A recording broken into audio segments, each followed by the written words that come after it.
अस्सलाम वालेकुम व्यूअर्स, मैं हूं समीना पाशा। उम्मीद है आप लोग खैरियत से होंगे। व्यूअर्स, कुछ आम खबरें और अपडेट्स लेकर इस व्लॉग में आपके सामने हाजिर है जनाब। इंटरेस्टिंग खबरें हैं आज कोर्ट से भी, और उसके अलावा भी खान साहब ने भी कुछ आम बातें की हैं। जेल में आज अडयाला जेल में जो समाअत हुई थी अलकादिर ट्रस्ट केस की, उस हवाले से भी। फिर उसके साथ साथ काजी फायज ईसा साहब ने आज समाअत की। फैसल वावडा साहब को शो कॉज नोटिस जारी कर दिया गया, लेकिन आज माजरत भी की उन्होंने। ये भी खबर बड़ी इंपॉर्टेंट है। एक नए चीफ जस्टिस आ रहे हैं, क्यों आ रहे हैं, कैसे आ रहे हैं, इसके ऊपर भी बात करेंगे। फिर इसके साथ साथ chief justice Lahore high court की बात करेंगे, जिन्होंने जैसे मैंने कल भी आपसे कहा था कि बाकायदा स्टैंड लिया हुआ है, और अब वो भी टफ टाइम दे रहे हैं इस वक्त हुकूमत को। गैर कानूनी कोई भी काम ना करने दे रहे हैं, ना कर रहे हैं। और जजेस की तैनाती के हवाले से जो उनकी रिजर्वेशंस थी, उसके ऊपर आज उन्होंने हुकूमती वज़रा को बुला लिया था। तो क्या उनकी बातचीत हुई है, ये आपके साथ शेयर करेंगे। केपी एक और स्टेप आगे नज़र आया आज, और केपी ने गंदम की ख़रीदारी का आगाज़ कर दिया है। इससे कुछ रिलीफ मिलेगा गंदम को जो बेचना चाहते हैं किसान पंजाब में। और फिर उसके बाद ये भी बात करेंगे कि किस तरीके से जो PMLN के लोग हैं वो कैदियों को भी इस्तेमाल कर रहे हैं खान साहब के अगेंस्ट। क्या उनकी इसमें कोशिश कामयाब होगी या नहीं, तो काफ़ी कुछ है जी। लेकिन मरीम नवाज़ की आज यूनिफॉर्म में दोबारा जो उन्होंने कोशिश की है तवज्जो हासिल करने की, इसके ऊपर भी थोड़ा कमेंट करेंगे। आपसे रिक्वेस्ट है कि चैनल को सब्सक्राइब कर दें अगर अभी तक सब्सक्राइब नहीं किया। तो बात का आगाज़ ही यहीं से करते हैं कि आज सबसे पहले जी चीफ जस्टिस ऑफ पाकिस्तान की बात करेंगे, जिन्होंने फैसल वावडा साहब को तौहीन अदालत के मामले में बुलाया था। और उनके खैर वकला पेश हुए, यानी वो खुद तो पेश नहीं हुए। अब उन्हें अगले जो हियरिंग है उसके लिए नोटिस जारी कर दिए गए हैं कि ज़ाती हैसियत में पेश हों। आज की जो हियरिंग थी इस मामले के ऊपर, उसमें बज़ाहिर तो ऐसा लग रहा था कि जी होना ये चाहिए था कि अगर आपको लगा कि किसी ने आके एक प्रेस कॉन्फ्रेंस की है जिसमें उसने बड़ा तजावुज़ किया है या तौहीन की है जजेस की, या उनके ऊपर कोई अटैक करके उन्हें कोई धमकियाँ दी हैं, तो आपका रवैया तो बड़ा जारहाना होना चाहिए था। लेकिन यहाँ पर सूरत हाल ऐसी थी कि जज साहब एज़ यूजुअल मीडिया की गलतियाँ निकाल रहे थे कि मीडिया ऐसे करता है, मीडिया वैसे करता है। मुझ पर सबसे ज़्यादा तनकीद हुई है। फिर अपनी उनको जो दुख भरी दास्तान है सबसे पहले वो याद आ जाती है कि सबसे ज़्यादा तो मुझ पर तनकीद हुई, मैंने बड़े तहम्मुल का मुजाहरा किया। अब ये इतनी बड़ी कॉन्ट्राडिक्शन है कि इसके ऊपर बंदा क्या बात करे। पहली बात तो ये कि ये बात दुरुस्त है कि आपके ऊपर बड़ी तनकीद हुई, लेकिन ये बात भी अपनी जगह दुरुस्त है कि आपके ऊपर ज़्यादातर तनकीद बिल्कुल जायज़ हुई, क्योंकि तनकीद आपकी ज़ात पे नहीं सिर्फ हो रही थी, आपके फ़ैसले पर हो रही थी। जो आपने बल्ले के निशान का फ़ैसला किया, फिर जो आप लोगों ने ओवरऑल मुख्तलिफ ऐसे फ़ैसले किए जिसकी वजह से ये जो तोहफ़ा आपने दिया इलेक्शंस का इस कौम को, और जिस अंदाज से आपने इंसानी हुकूक की पामाली पर आंखें बंद किए रखी, और जिस तरीके से ऐसा महसूस हुआ कि आपने एक सियासी जमात को दीवार से लगाने के लिए हर कंधा फ्राहम किया, तो ये सब वो मामलात थे कि जिसके ऊपर आप पर तनकीद होना ही थी और हुई। ये बात दुरुस्त है, लेकिन क्या आपने उस पर तहम्मुल का मुजाहरा किया? अच्छा जी, अगर ऐसा था तो फिर वो जो FIA ने एक JIT बनाई थी और जिसके तहत कुछ 500 के करीब लोगों के नाम थे लिस्ट में, और जिसमें फिर हमने मुख्तलिफ जो सहाफ़ी हजरात हैं उनको नोटिस भी जारी होते देखे, और फिर ये जो असद तूर साहब गिरफ्तार रहे फजूल में कितने दिन, तो ये सब क्या था जज साहब? ये आपकी तहम्मुल मिजाजी थी? अगर ये आपकी तहम्मुल मिजाजी थी तो फिर हम किसको समझें कि आप जब एग्रेसिव होंगे तो फिर आप क्या करेंगे? तो ये एक अजीब व गरीब मामला था। लेकिन आज के दिन भी बजाय इसके कि वो अपने जजेस के साथ खड़े होते नज़र आते और बाकायदा कहते कि किस तरह से आप हमारे जजेस को धमका सकते हैं, उल्टा आप ऐसा लगा कि अपने ही फफोले फोड़ने लग गए कि जनाब मेरे साथ ये हुआ, मेरे साथ वो हुआ। और फिर सारी गुफ्तगू करके बड़ा होम्योपैथिक सा आज का उनका सारा स्टांस था, जिसके बाद आखिर में उन्होंने बड़े माजरत ख्वाहाना लहजे में कहा कि I am sorry, we have to issue क्या शो कॉज नोटिस। यानी आप शो कॉज नोटिस भी अगर जारी कर रहे हैं तो वो भी आप बाकायदा बड़े माजरत ख्वाहाना अंदाज में जारी करें कि भाई सॉरी हमें ये करना पड़ेगा। तो ये तो सूरत हाल थी। तो मैंने पहले भी आपसे ये बात की थी कि ये जो सारा सुओ मोटो का मामला लग रहा है, ये तो ऐसे लग रहा है कि जैसे घर की बात घर में ही ख़त्म हो जाए, कोई और बुलाए और वो कोई सख्त फैसला करे, इससे बेहतर है मैं ही बुला लूँ और हल्की फुल्की 2-4 बातें सुना के मामला रफ़ा दफ़ा कर दूँ। तो कुछ मुझे ऐसी ही सूरत हाल नज़र आ रही है इस मामले की जो चीफ जस्टिस काजी फायज ईसा साहब ने सुओ मोटो लिया है। तो बहरहाल अजीबो गरीब ये मामला है, लेकिन ऐसा ही है जी। यही वजह है कि मुस्तफ़ा कमाल हों, फैसल वावडा हों, ओन चौधरी हों, बहुत सारे ऐसे आकर जिन्होंने ये प्रेस कॉन्फ्रेंस की, और ज़्यादातर ये वही लोग जो या तो खुद फॉर्म 47 पर मुंतखब हुए हैं या फिर फॉर्म 47 वालों ने इन्हें मुंतखब किया है जो सेनेटर हैं, तो फिर उनसे आप क्या उम्मीद रखेंगे? ये तो सीधा सीधा क्लैश है ना, ये तो अदलिया को दबाएंगे कि अगर आज़ाद अदलिया होगी तो इन लोगों को तो घर जाना पड़ जाएगा। तो यही हमें सूरत हाल जो है वो नज़र आ रही है। बहरहाल जी, आज के दिन की एक अहम स्टोरी ये भी है कि जस्टिस मुनीब अख्तर साहब जो हैं वो कल के रोज़ हलफ उठाएंगे as acting chief justice of Pakistan. वजह यह है कि जस्टिस काजी फाइज ईसा साहब जो हैं वो छुट्टी पर जा रहे हैं, रुखसत पर जा रहे हैं, जिसके बाद जो जस्टिस मुनीब अख्तर साहब हैं उनकी गैर हाज़िरी में कायम मकाम चीफ जस्टिस होंगे। तो ये बड़ी इंटरेस्टिंग खबर है क्योंकि जस्टिस मुनीब अख्तर साहब जो हैं वो बहुत सारे लोगों का तो ख्याल है कि जी शायद कोई प्रो PTI जज हैं। अभी तक मुझे तो ऐसा कोई फ़ैसला नज़र नहीं आ रहा जिससे मैं ये समझूं कि वो प्रो PTI हैं या नहीं हैं, लेकिन ये ज़रूर है कि उनके एक दो फ़ैसले बड़े इम्पॉर्टेंट थे, जैसे मिलिट्री कोर्ट्स का फ़ैसला या इलेक्शंस वाला फ़ैसला या बहुत सारी जगहों पे हेयरिंग्स में जो मैंने उनके सवालात देखे तो मुझे तो वो बड़े ज़हीन जज लगे। और वी होप के अच्छे क्रेडिबल जजेस जो हैं वो आगे ऊपर आएँ और आकर अपनी जो अदलिया है उसका वक़ार बहाल करें, उसकी साख बहाल करें। तो मुनीब अख्तर साहब जी कुछ अरसे के लिए अब चीफ जस्टिस हैं, देखते हैं कि वो इस वक्त को कैसे यूटिलाइज़ करते हैं। इंटरेस्टिंग खबर है। लेकिन इसके साथ साथ जी इमरान खान साहब ने भी आज कुछ बातें की हैं अडियाला जेल में।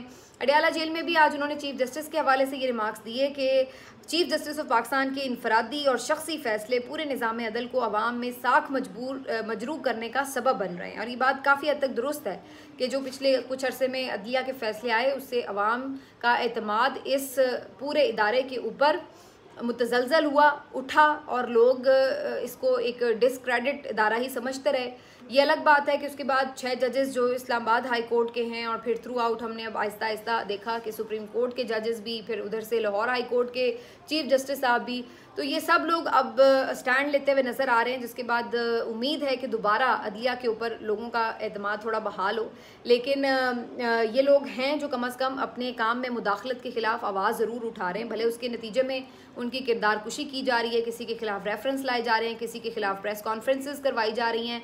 मकसद वही है कि उनको डरा धमका के पीछे हटने पर मजबूर कर दिया जाए, जो कि वो फ़िलहाल नहीं हो रहे। तो बहरहाल जी खान साहब ने इसके अलावा भी बड़ी बातें की। उन्होंने कहा अगर चीफ जस्टिस काजी फाइज ईसा साहब बड़े दबंग जज हैं तो फिर 8 फरवरी और 9 मई का जो हमारा केस है वो क्यों नहीं सुन रहे, क्या वजह है कि हमारी पिटिशंस जो हैं वो उन्होंने समाअत के लिए फ़िक्स नहीं की। फिर उन्होंने ये भी बताया गया है कि जी अब्दुल हसनात जो जज साहब थे जिन्होंने साइफर केस का फ़ैसला दिया, और फिर जज कुदरतुल्लाह जो इद्दत केस का फ़ैसला देने वाले हैं या उसकी हेयरिंग कर रहे हैं, इन दोनों जज साहिबान के हवाले से भी रेफरेंस दायर करने की हिदायत की है और कहा है कि हम सोच रहे हैं कि इसके ऊपर इनके खिलाफ रेफरेंस दायर किया जाए। तो खान साहब जो हैं वो बड़े कैटेगोरिकली इस मामले के ऊपर अब देख रहे हैं कि कैसे उन्होंने अपने मामला जो अदलिया के हवाले से हैं, क्योंकि स्टिल नज़र तो ये आ रहा है कि खान साहब को अभी जेल में रखने का प्लान है, अगरचे ये मुकदमात जो हैं जिस तरह से बुरी तरीके से एक्सपोज हो रहे हैं हाई कोर्ट्स में जाकर, वो सब देख रहे हैं।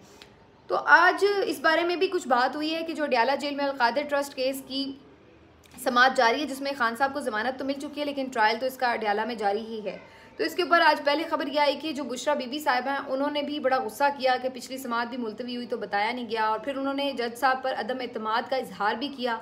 खबर यह आ रही थी कि जी जज साहब पर अदम एतमाद का इजहार कर दिया गया, लेकिन फिर उसके बाद खबर यह आई कि वो एतराज़ वापस लेके अब ये दरख्वास्त की गई है कि तेज़ी से ये जो ट्रायल चल रहा है अलकादिर का, ये इस तरह से तेज़ी से ना चलाया जाए, इस तरह इंसाफ के तकाजे पूरे नहीं होते। 2-2 हफ्तों की कम अज़ कम पेशी का वक्त होना चाहिए, यानी 2-2 हफ्तों के बाद इसकी समाअत फ़िक्स की जाए, तो इस प्रोसेस को ज़रा स्लो किया जाए। दूसरी तरफ मकसद ये नज़र आ रहा था कि तेज़ी से इस पे समातें हों, तेज़ी से सज़ा सुना दी जाए, ताकि जब तक इमरान खान की साइफ़र और इद्दत केस की सज़ा ख़त्म हो वहाँ पर अलकादिर में उनको सज़ा सुना दी जाए, ताकि उनको जेल में रखा जा सके, और फिर उसके बाद गर्मियों की छुट्टियाँ आ जाएं तो फिर वैसे ही उनकी अपील जो है वो पेंडिंग पड़ी रहेगी। तो ये सारा प्लान जो है उसको खान साहब ने थोड़ा डिस्टर्ब करने के लिए ये ऐसा नज़र आ रहा है कि दरख्वास्त दायर की है कि इस अलकादिर ट्रस्ट केस का जो ट्रायल है उसको ज़रा स्लो किया जाए, ये बहुत तेज़ी से आगे चल रहा है। अब इसके ऊपर होगा क्या ये तो अब अगली हेयरिंग पे पता चलेगा, फ़िलहाल तो दरख्वास्त उनकी रख ली गई है। अब आ जाते हैं जी इस बात के ऊपर कि लाहौर हाई कोर्ट के चीफ जस्टिस साहब क्या कर रहे हैं। मैंने आपको कई दफ़ा वीलॉग्स में बताया है कि इंसदाद दहशतगर्दी अदालत के जजेस की तैनाती के मामले पर हुकूमत जो है वो उनसे तंग है, क्योंकि वो क्रेडिबल जजेस को अपॉइंट करना चाह रहे हैं, जबकि हुकूमत नहीं चाह रही है कि वहाँ पर ये अपॉइंटमेंट्स हों। इसी तरह से इलेक्शन ट्रिब्यूनल्स के मामले पर भी उन्होंने जो बड़े अच्छी शोहरत रखने वाले जजेस हैं उनके नाम भेजे थे, जो कॉम्पिटेंट भी हैं और अच्छी शोहरत वाले भी हैं, लेकिन इलेक्शन कमीशन जो है उनकी अपॉइंटमेंट भी नहीं कर रहा इलेक्शन ट्रिब्यूनल के जजेस के तौर पर।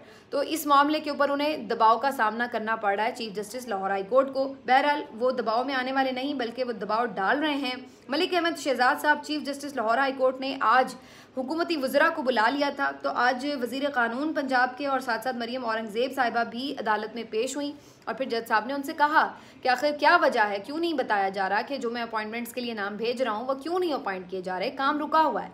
तो उसके ऊपर उन्होंने कहा कि जी आप हमें पैनल बनाकर भेज दें तो हम उसके ऊपर अपॉइंटमेंट कर देंगे। तो उन्होंने कहा कि आप मुझे कानून दिखा दें कि किधर लिखा है कि मैंने हुकूमत को पैनल बना के भेजना है, ये तो कानून में कहीं तहरीर नहीं है, तो इस बात के लिए आप मुझे क्यों मजबूर कर रहे हैं। इसी तरीके से उन्होंने उनके ऊपर कहा कि अगर आपने इसके ऊपर फर्दर डिले किया तो फिर मैं वज़ीर आला को भी बुला सकता था, लेकिन मैंने कोई तजावुज़ करने की कोशिश नहीं की। मैं आपके साथ ताउन कर रहा हूँ लेकिन हुकूमत मेरे साथ ताउन क्यों नहीं कर रही, क्यों जजेस की अपॉइंटमेंट नहीं हो रही। तो मरियम औरंगज़ेब साहिबा ने कहा कि हम आपसे चैम्बर में मिलना चाहते हैं, हम चैम्बर में कोई बातचीत करना चाहते हैं, वहाँ पे मामला तय कर लेते हैं। तो इस पर भी उन्होंने इस दरख्वास्त को भी, यानी चैम्बर में मिलने वाली दरख्वास्त को भी मुस्तरद कर दिया और उन्होंने कहा कि जो भी मुशावरत करनी है आप यहाँ खुली अदालत में कर लें, ये जो इस वक्त भी हम बातचीत कर रहे हैं ये मुशावरत ही है। तो ये वही मुझे गेम नज़र आ रही थी जो आपको एक नज़र आती है शरीफ फैमिली में, ख़ास तौर पर कि जी चैम्बर में जाके कुछ उनसे सेटलमेंट कर ली जाए, लेकिन उन्होंने इस सेटलमेंट से इनकार कर दिया और उन्होंने कहा कि जी जो भी बात करनी है खुली अदालत में करें और बात आपने क्या करनी है, मैं लॉ के मुताबिक आपको नाम भेज रहा हूँ, आप अपॉइंट करें। तो बहरहाल अभी फ़िलहाल तो समाअत मुलतवी हो गई अगले वीक तक, लेकिन देखते हैं कि इस मामले के ऊपर क्या होता है, क्योंकि हुकूमत को अल्टीमेटली बज़ाहिर कानूनी तौर पर तो उनकी बात माननी ही पड़ेगी। इसके साथ साथ जी आज एक और बड़ी इम्पॉर्टेंट ख़बर है, वो ये कि जो मामला है जनाब, अच्छा ये मैं बता दूं कि 20 मई तक उनको जो है सिर्फ मोहलत मिली है मरियम औरंगज़ेब साहिबा को, तो बिल्कुल 1-2 दिन का ही टाइम दिया है, जज साहब ने ज़्यादा टाइम नहीं दिया। अब जी आपको ये बता दें कि जो कैदी हैं उनकी तरफ से एक ख़बर सामने आई कि जी कैदियों ने कहा है कि इमरान खान साहब को जो बड़ी VIP सहूलियात मिली हुई हैं जेल में, तो हमें भी वो सहूलियात दी जाएँ। तो ये एक इन्होंने स्टंट करने की कोशिश की है बेसिकली। मेरा नहीं ख्याल है कि कैदियों को कोई इतना शऊर भी होगा और इतनी कोई उनकी कोशिश होगी कि वाकई वो इमरान खान वाली सहूलतें मांग रहे हों। ये वजह क्या है इस पर? पहली बात तो ये कि इमरान खान के पास कौन सी कोई एक्स्ट्रा ऑर्डनरी सहूलतें हैं, पहले तो इस बात का तयन करना होगा। ये कि उनके पास एक आधी कोई एक्सरसाइज की मशीन है, यही एक एक्स्ट्रा ऑर्डनरी सहूलत है, बाकी तो उनका कोई ख़ास ऐसा ना तो कोई बहुत कोई आलीशान किस्म का उनका सेल है, ना कोई उसमें बहुत आलीशान किस्म की उनका फ़र्नीचर पड़ा हुआ है, ना कोई उन्हें बहुत एक्स्ट्रा सहूलतें हैं। तो ये समझ नहीं आ रही कि किस बात को ये एक्स्ट्रा सहूलतें कह रहे हैं। दूसरी बात ये है कि जो आपका कानून है उसके मुताबिक भी जो आपके साबिक़ वज़राए आज़म होते हैं उनको B क्लास की सहूलत मिलती है आमतौर पर, और वही सहूलत जो B क्लास की होती है वही खान साहब को मिली हुई है। तो क्या तमाम कैदियों को B क्लास की सहूलत मिल सकती है? अगर तो मिल सकती है तो भाई ज़रूर तमाम कैदियों को दे दें। तो कानून के मुताबिक ही चलना है ना, कैदियों की फरमाइश के मुताबिक तो नहीं आप चल रहे होते। तीसरी बात ये है कि ये बात कह रहे हैं कि जनाब या फिर आप कानून बदल दें। वैसे ही आप कहते हैं कि जी सबका एक जैसा ही मामला होगा, सबको एक तरह से ट्रीट किया जाएगा, तो वो एक अलग बात है। इसके साथ साथ जी ये इसका मकसद क्या है? इसका मकसद ये है कि ये तमाम लोग जो ये सोच रहे थे कि खान जेल नहीं काट सकेगा, खान 2 दिन में घबरा जाएगा, खान माफ़ी मांग लेगा और ये बिल्कुल पाँव में पड़ा होगा कि जेल नहीं काट सकेगा, तो इनका ये वाला जो पूरा एक नज़रिया था, जो ख्वाब था, वो बिल्कुल धड़ाम से चकनाचूर हो गया। क्योंकि खान साहब ना सिर्फ ये कि जेल उन्होंने काट ली बल्कि बड़ी बहादुरी और हिम्मत के साथ काट ली, कोई शिकायत भी नहीं की। तो अब इसलिए ये सिर्फ अपनी खिफ़त मिटाने के लिए कि जनाब असल में वो इसलिए शिकायत नहीं कर रहे क्योंकि उनकी तो जेल ही बड़ी VIP है, उनकी तो जेल बड़ी लग्जरी है, वो तो बड़े सुकून से वहाँ बैठे हुए हैं। आपने देखा होगा पिछले कुछ अरसे से जो इनके टाउट सहाफ़ी हैं वो भी बार बार ये बातें कर रहे होते हैं कि जी उनको जितनी सहूलतें मिली हुई हैं ये वो, तो इस तरह की जेल तो बंदा काट ही लेता है। तो ये बेसिकली उस बयानिए को अब प्रमोट करने की कोशिश है कि जी उनको चूँकि बड़ी सहूलतें मिली हुई हैं इसलिए वो आराम से बैठे हुए हैं, इसलिए वो बड़े बहादुरी का मुजाहरा कर रहे हैं वगैरह। लेकिन हकीकत यही है कि इतनी कोई ख़ास एक्स्ट्राऑर्डनरी भी नहीं है। अब ये ठीक है कि जो शुरू में उन्हें सख्ती थी वो उसका भी सामना नहीं है, मुलाकातें भी अब उनकी कंपैरेटिवली काफ़ी हो जाती हैं अपने वकला से भी, सियासतदानों से भी, और इसके साथ साथ जो उनकी रहने का भी एक मामला है वो एक मुनासिब किस्म का है हिसाब किताब। तो कोई उस तरह की उन्हें तकलीफ़ अब नहीं है जैसे शुरू में थी, लेकिन ऐसा भी नहीं है कि कोई बड़ी लग्जरी किस्म की उनकी जेल है। तो ये अब सिर्फ एक प्रोपेगेंडा करने की कोशिश है, इसके अलावा बज़ाहिर इसमें कोई बात नज़र नहीं आती। एक अच्छी चीज़ जो है वो ये कि खैबर पख्तूनख्वा ने जो किसान हैं पंजाब के, उनसे गंदम की ख़रीदारी का फ़ैसला कर लिया है और अब से ऑनवर्ड्स 3900 रुपये फ़ी मन के हिसाब से गंदम आज के दिन से ख़रीदी जाना शुरू कर दी है। तो ये एक अच्छा जेस्चर है केपी का कि अपनी जो उनके अपने किसान थे उनसे ख़रीदने के बाद जो एक्स्ट्रा उनका हदफ था वो पंजाब के लोगों से ख़रीद रहे हैं। तो कुछ हद तक जो पंजाब का किसान बेचारा रुल रहा है उसको थोड़ा बहुत इसमें रिलीफ ज़रूर मिलेगा कि कुछ उनकी गंदम ख़रीदी जाएगी। लेकिन इसके ऊपर भी अज़मा बुखारी साहिबा की तरफ से ये जो एक ताना मारा गया ये बड़ा अफसोसनाक है कि जनाब अगर हम इनको गंदम ना दें केपी वालों को तो इनको तो 50 रुपये की रोटी मिले। भाई यानी शर्म का मकाम है कि एक तरफ आप ये बात कर रहे हैं कि हमने तो अपने किसानों से गंदम नहीं ख़रीदनी, और अगर अब कोई दूसरा ख़रीदने आ गया है तो उल्टा आप उससे तानेबाजी कर रहे हैं कि हाँ अगर हम ना दें तो तुम तो भाई 50 रुपये में रोटी बेचो। तो आपको तो शुक्रगुजार होना चाहिए कि कम से कम आपके किसानों का कोई पुरसाने हाल तो है, कोई तो उनसे गंदम ख़रीद रहा है। अगर आप लोगों ने उनको लात मार दी है तो कोई दूसरी तरफ तो उनका हाथ थाम रहा है। लेकिन यहाँ पर एहसास नाम की कोई चीज़ नहीं है, हर चीज़ में सिर्फ इनको अपना एक सियासी बयानिया जो है उसी को प्रमोट करने की ज़रूरत महसूस होती है। इसके अलावा कोई रैशनल थिंकिंग तो है नहीं जो इनके पास नज़र आए, और इसी का ये शाखसाना है जो हम देखते हैं। ख़ास तौर पर मरियम बीबी जो हर रोज़ कुछ ना कुछ करने की आड़ में, नया करने की आड़ में कुछ ऐसा करती हैं कि जिसके ऊपर उल्टा बंदा हैरान ही होता है। तो अब कल से हम देख रहे थे खान साहब की जो तस्वीर है बड़ी वायरल हुई थी, लोगों ने उसके ऊपर क्या क्या उसके बाद ट्रेंड नहीं बना लिए, कपड़े उस तरह के पहन के तस्वीरें लगा दी, किसी ने उसकी जनाब वो प्रिंट निकाल के फ़ोटो फ्रेम में उसको सजा लिया, किसी ने उसको मोबाइल का कवर बना दिया, किसी ने उसके ऊपर मिठाइयाँ बांट दी, किसी ने चाय खानों के ऊपर वो बड़े बड़े पोस्टर लगा दिए।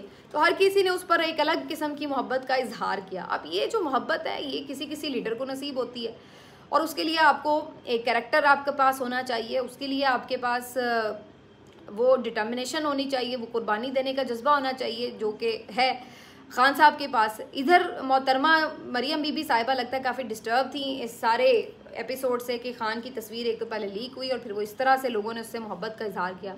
तो मुझे लग रहा है कि वो चूँकि एक एहसास कमतरी का शिकार खातून है और उनको होता है कि जी मुझे सब डिस्कस करें, उन्हें क्यों डिस्कस कर रहे हैं, तो वो आज फिर एलीट पुलिस का यूनिफॉर्म पहन के जो है वो फिर उनकी तकरीब में शिरकत करने के लिए पहुंच गई। कि जैसे पहले मैंने यूनिफॉर्म पहना था तो लोगों ने बड़ा डिस्कस किया, बड़ी तारीफ़ भी हुई, बड़ी तनकीद भी हुई, लेकिन डिस्कस बहुत हुआ। तो मैं यही काम करती हूँ, इससे शायद जो इमरान खान की तस्वीर पर बातचीत है वो थोड़ी रुक जाए।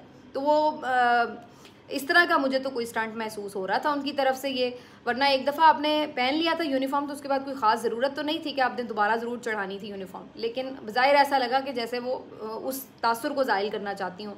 तो उन्होंने भी आज जनाब यूनिफॉर्म पहन के तकरीब में शिरकत की। लेकिन इंटरेस्टिंगली जो कि मुझे लग रहा है कि PTI के भी वोटर बड़े सियाने हो गए, किसी ने उन पर ज़्यादा तवज्जो ही नहीं की और इस दफ़ा उनकी भी तस्वीर ज़्यादा डिस्कस ही नहीं हुई। तो इस तरह से जो उनका वो एक पब्लिसिटी स्टंट था वो सारा धरे का धरा रह गया और लोगों ने उनको टोटली इग्नोर किया।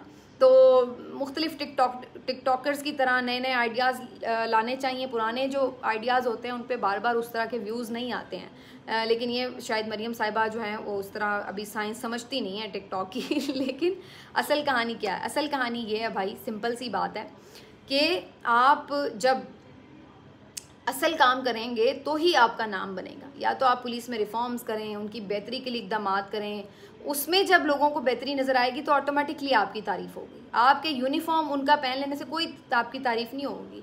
तारीफ़ आपकी तब होगी जब कोई कारकर्दगी नज़र आएगी पुलिस की, जब कोई ये नज़र आएगा कि हाँ पुलिस जो है वो आपके यानी आपकी गवर्नमेंट के अंदर कोई जो है बड़ा उसमें इम्प्रूवमेंट नज़र आ गई है। लेकिन उस तरफ ध्यान नहीं है। ध्यान किस तरफ है? ध्यान इस तरफ है कि बस सस्ते पब्लिसिटी स्टंट से जो है वो मशहूरी मिल जाए कि वाह वाह मैं बहुत काम कर रही हूँ और ये कुछ हो रहा है। तो बहरहाल आज ये जो उनका स्टंट था वो कोई उतना ज़्यादा कामयाब भी नहीं हुआ। मिलते हैं आपसे अगले वीडियो में, अपना ख्याल रखिए, अल्लाह हाफ़िज़।